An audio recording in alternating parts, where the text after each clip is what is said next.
They're a Boston band with contagious energy and vibrant performances. You may know them from their song My Own Man. They're JVK, you're JVK, we're all JVK. How are Yeah, you we guys doing are. today?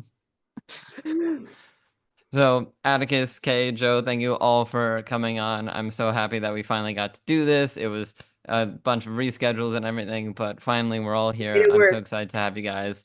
Yeah, I've thank you listened so to your much for having stuff. us. It's awesome. Saw some videos of you guys at like Boston Calling and other performances that you guys have done, and you bring so much energy. So it's it's awesome to have you guys on Thank here. you. Thank you so much for having us. We really appreciate it. Yeah, and so just to start things off like that little saying of your guys that I mentioned in the intro, the I'm JVK, you're JVK, we're all JVK, where does that come from? Or like what does it mean to you guys? Um, I kind of just said it one day at a show. It felt right.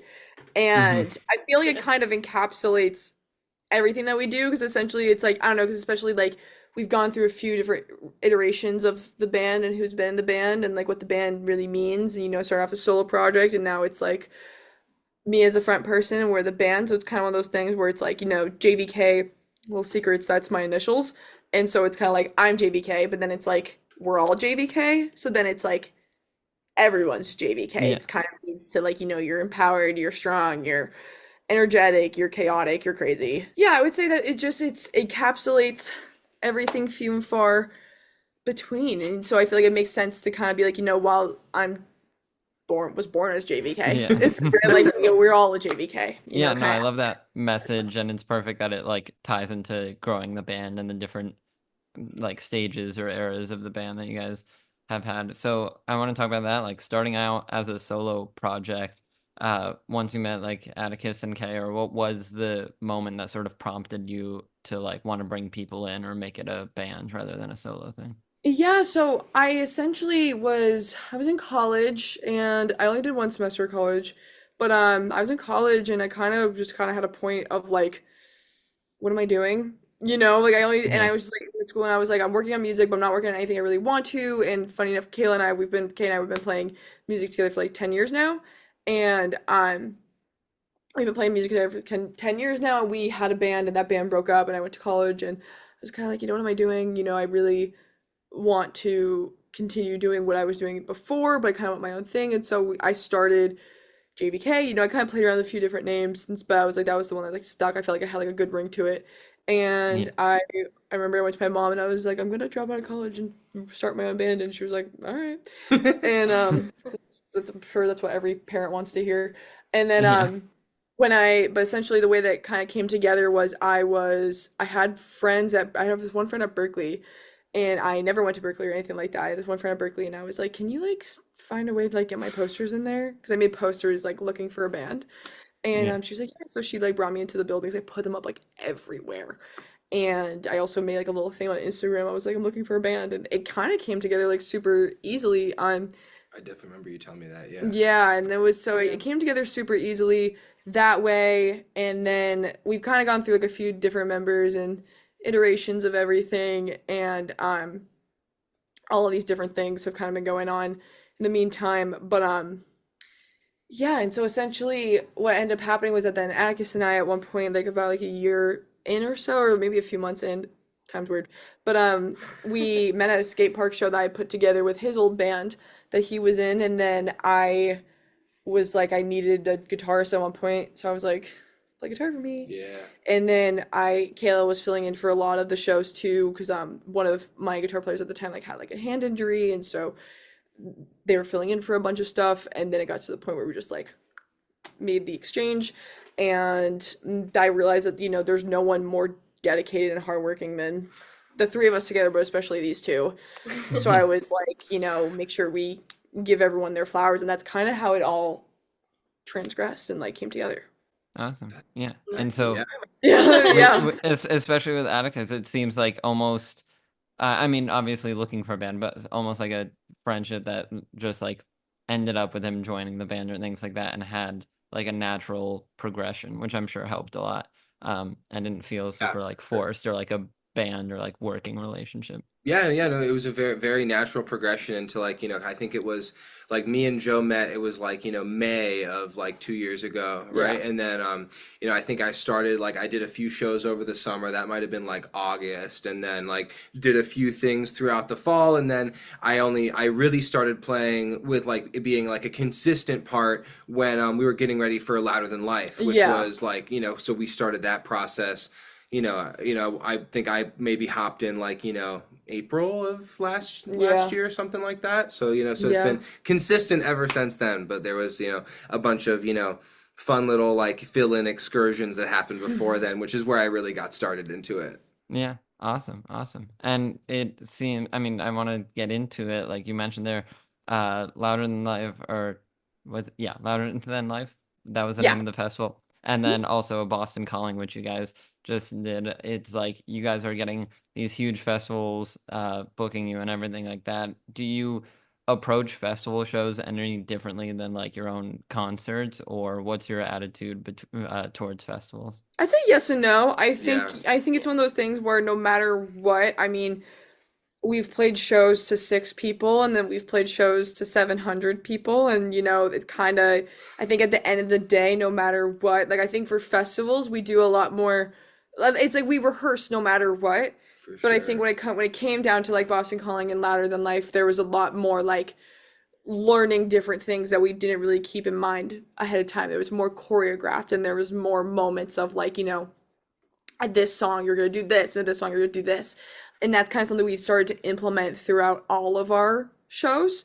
So I think it's like it's more preparation because it's like a bigger atmosphere and a bigger stage, but no matter what, in terms of like the overall energy, like we're always giving the same exact energy, the same exact momentum, and kind of it's just like a little bit more like put together in a big.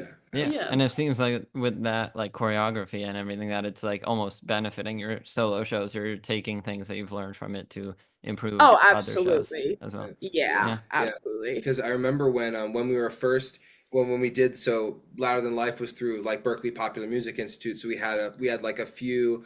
It was I think it was 4 rehearsals with With like at Berkeley, yeah. Berkeley like with like the head of the Awesome. program and like the students in the class and stuff like that. And that was the first time that I think I'd ever done a rehearsal where we were like getting notes on stage presence, which was so cool because they're like putting the whole show Show together together, like yeah. visually just the same amount as like with the music you're playing. Because like before that, I'd been in bands and we'd be like, okay, stage presence, everybody go crazy, right? But then it's like we have to actually like Really contain it and be like, exactly. It's more thoughtful and like planned out of as to Yeah, like yeah, how you're exactly. gonna yeah. And capture the attention.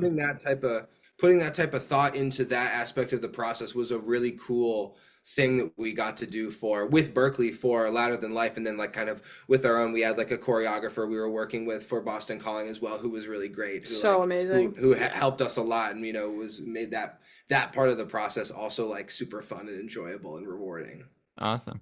Yeah, and speaking of like stage presence and just like attention grabbing stuff, I mean, okay, with your guitar behind the head, like I've seen videos of people play guitar behind their head. I know people personally who have like learned to do it and are getting better at it, but you do it like so well, especially like I just want to know like how did you get that skill? Was it a lot of practicing, or like how did you bring it to such a level that it's so entertaining to watch? Well, thank you. I mean, I think I went on one of our old bands when we were like, I want to say I was maybe 15 or 16. I was like, this would be really cool if I could figure this out right now. And so I just started like doing it, and it's just like a little like bit that I've done like for like probably like 7 or 8 years, and like I don't know, I guess honestly just from doing it for so long. Yeah, Long just the time. repetitiveness A of lot of Long time, time, yeah. repetition of it and practice and everything. Awesome. And now like over to the music and everything, with the song like My Own Man, it's taking off on Spotify. You've mentioned Joe that it's you think it like encapsulates JVK the most. The best. Yeah. Did you have a feeling while making it like, okay, there's something to this song, or was it just like another song that you were working on? Oh, absolutely. Well, it was really, I think it was like the first song that really taught me the most about like the intricacies of songwriting. So I've been writing my own music like since I was like really taking it seriously when I was like 12 or so, 11, 12. And I wrote that song when I was 17, 18.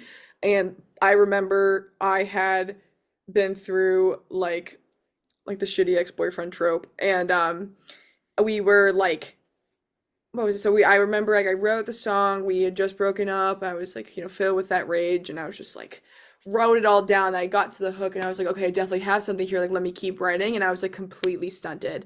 And I was like, and I remember like I sat there and I was like, I haven't experienced enough life to finish writing this song. And that was like a crazy thing to think of. So it sat on the shelf for like a year completely unfinished. And I experienced another situation with another person that I felt was doing me wrong. And so I was like, and then it all just started to come back. And I was like, oh my gosh, like this song, like I remember it, like I have to do something with it. And so I did something with it, and I really, and then it kind of just all came to life in such like a interesting way. And it kind of showed me how like, there's some ideas in some music, and there's just some songs that, and there's some stories that that you have within you, but sometimes you need to experience more to like fully tell it in the way that it's like meant to be told. And like that was like a big Yeah, lesson for me. awesome. Was that sort of a unique situation, or do you find yourself doing that a lot with the creative process of like returning to things later on or putting it on the shelf for a while? Yes and no. I think I have some songs where like I will. It's like that was the first and only song where I was like, I'm not experienced enough to finish writing it. That was like a really self-aware, wild thought I've had. Yeah. Um, I know 17-year-old me was like, whoa. I was like, but I remember, but like with other songs that I've written, there's some songs that get shelved and then I come back to them. I'm like, oh, that's actually really good. Or like sometimes like, I like tend to write a lot of songs about the same person or the same situation. And I find myself as I've gotten older, it's like I used to be so filled with like rage and just like hate everyone and want to kill every man in sight.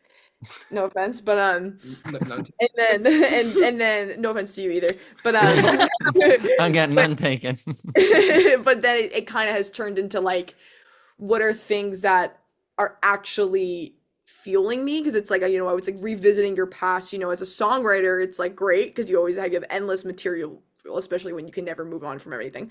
But then there's also like a sense of like you're maturing and growing as a person. You want to have that like mental stability and be Yeah. able to not just constantly revisit your past. And so I think it's one of those things where I've kind of have like grown to have like a more mature understanding, forgiving perspective, but then it's kind of like has helped me realize like what are other things that like I actually feel passionate about. And so especially with like the new music we've been writing, it's very different from anything I've ever been had written before. It's about, like social media and overworking myself and burnout, it's not just about the same guy.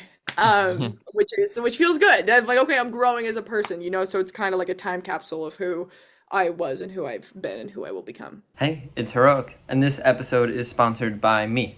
Well, kind of. If you don't know, I recently started a clothing line called Quest Clothing, which you can shop right now. I'll leave some pictures here on the screen, but we got the core collection, which is just this sleek black and white design on a bunch of products. And then we also have some more like merch style stuff with cover arts for my songs and things like that. I've been wanting to do this for a long time, and I'm really excited that I now have it. And so expect a lot more collections, a lot more designs coming out soon. I'll leave a link to it down below, and if you want to stay up to date with any new releases or anything like that, follow at Shop Quest Clothing on Instagram. So go get cool designs like this, or even this, and you'll be helping me support all of this, the podcast, the music, everything. Plus, it just looks cool. We even got this nice big letter design on the back. Look at that. Look how cool that looks. So head to the link in the description to get yourself some Quest clothing, and make sure to follow at Shop Quest Clothing on Instagram for updates with new collections and stuff like that. And now, back to the episode. I'm wondering, either for you personally or like as a band, this whole social media burnout conversation, and it seems like every artist, every band is trying to go viral or have some sort of campaign around their songs. What's your like general attitude towards social media or just like promoting yourselves in general online? Like, don't get us started. Yeah. Yeah. So it's something that we talk about a lot A on like lot. our right strategy, the right ways to do things, the right things to post, the right things to make, and it's like, we've just been working on It's a like lot. Yeah. A lot. we Yeah, just It we sucks. it's like yeah. a never ending like It really Yeah. is, really Because truly. it's like I don't, especially me, like I will literally talk about this for hours. But yeah, I think it's one of those things. I think I don't know because it's like we've tried like doing like the little like mini music videos, 15 seconds. We've tried like so many things that just don't work, and then we see other people kind of like blowing up and like people trying to go viral. And I think and I'm like, well, I think it's like when I think of viral, I think of like a short blimp in time, and it's like the Yeah. music that we're making and the way that we want to like go about our career, and especially for me personally, it's like I don't want to be a blimp in time. I It's want to be yeah. something timeless.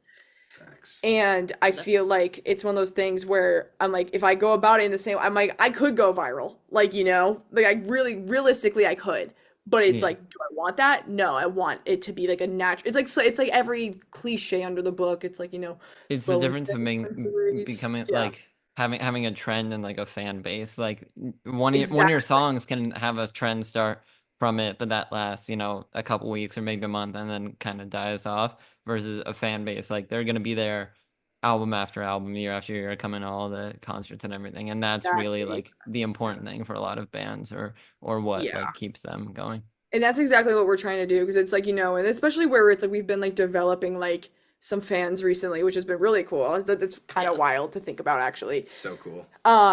I can count all of them on my hand, but that's more than it was last time.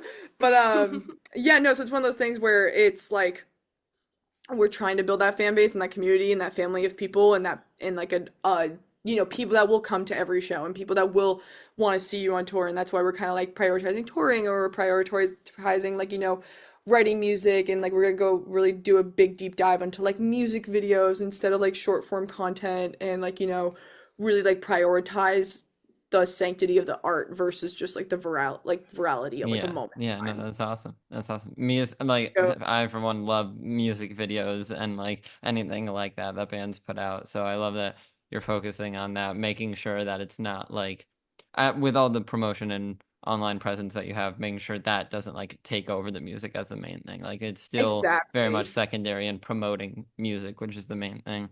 And I exactly. mean, you mentioned it here, like preparing for tours and everything. As we're talking, we're like just over a week away from you guys I going on the know. spoiler tour to basically every part in the US. Like, what can fans expect from the tour? And I'm curious as to like the three of you, what are you guys looking forward to most in this tour? Oh my gosh. I would say like I think what people can expect is I don't really know. I mean, the first thing that came to my mind is probably like something people have not heard in a really long time. I think, I think one of the things like I'm very like hard on myself as a musician and as an artist, and especially the age of social media, but I do think that, in terms of the music, it is kind of something that I would say is something I've never personally heard before, or that it's like has like a bunch of like mixed influences, a lot of different things. So I'm really curious to see what people's reactions are going to be to that aspect, and that Yeah. I think it can be a bit unassuming because when I meet people, I'm always like, "Hi, nice to meet you," and then I go on stage and I'm like, "Oh, what up?" You know what I mean? So it's kind of like it's like a very like it's like the dichotomy of like being a person, that performer, and so and I'm honestly so excited to just meet so many different people. Like the amount of stories we have from like just random people around the country. It It's great. feels it's so funny. It's Exactly. It's provides so much entertainment. yeah. No, Yeah, no, it's awesome. I was I don't know if you know them. I was talking to a band just a little while back on this show called The Stews, who like they're all about touring. Like they're constantly on the road doing things. And I talked to them about like being on the road, and they're like, "Yeah, we love just like beyond like seeing things around whatever cities we're in, just like meeting people and the people we meet and like hearing stories from that, and like half of the crew they have are just like people they met at random venues while going on tours and things like that. And that like it's a lot of just like human connections and things like that, and meeting new people who, you don't know what it turns into, whether it's friendships, collaborations, anything like that. oh yeah, for sure. No, Yeah. totally agree. Yeah, it's always like because like our last tour was our second tour ever, and our first tour that like we planned ourselves, which was cool. That was the Body Double tour, and that one it was about 3 weeks. We went out. It was like, it was like a big loop. We went out like, from Boston, like furthest south we got was like kind of like Atlanta. We went back up Atlanta, Nashville, I guess like Chicago, Wisconsin was like the farthest out we got in that direction. But even within that, I think we ended up doing 12 shows. So many new people, So many stories. new places, so many new stories. It's like I feel like every time that we all like get together, we just talk about stories we have from that tour. Yeah. And that's- Just relaying the stories you heard on tour.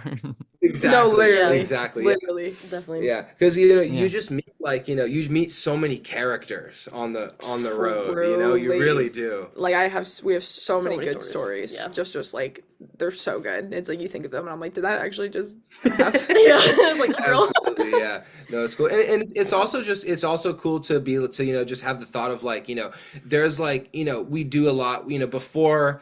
The beginning of this year, we'd played a lot in like the New England or like New York and Pennsylvania area, but like coming into this year 2024 was kind of like our first tour of the year was supporting Neverending Fall, and the first date we drove all the way down to Richmond, right? Yeah. And we had never played in Virginia before, but we were like, wow, this is like an awesome place with like lots of cool people, and like I've never been here before, but you can just drive there in less than one day and go play a show. No, It is so exactly. cool. That's the crazy part. I think touring really brought out the idea of free will to me because of the fact that it's like, it's like I could really get in my car and drive to any state I really Exactly. wanted to. Yeah. Absolutely. Yeah. Once I think about it now, I always be at home like I could just like drive to like Yeah. Yeah, exactly. You Wherever, can just go.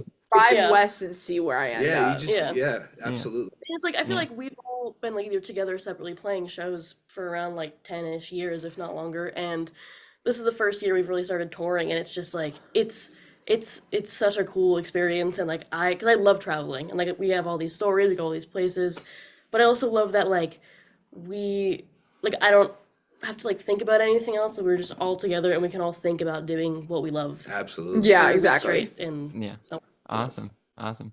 Well, I have so much more I want to talk about. I want to hear a bunch of these crazy like tour stories, but I know you guys have a hard out coming up that you got to go for. I mean, first of all, I'd love to have you guys come back on at some point when we get some more Yeah, time or anything like that. absolutely. No, Whether we'd it's love after to. the tour, new music, anything.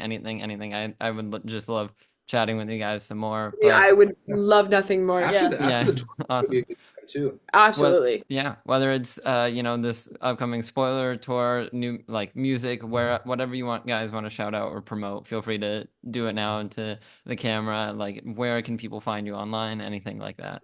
JVK the band on all social media.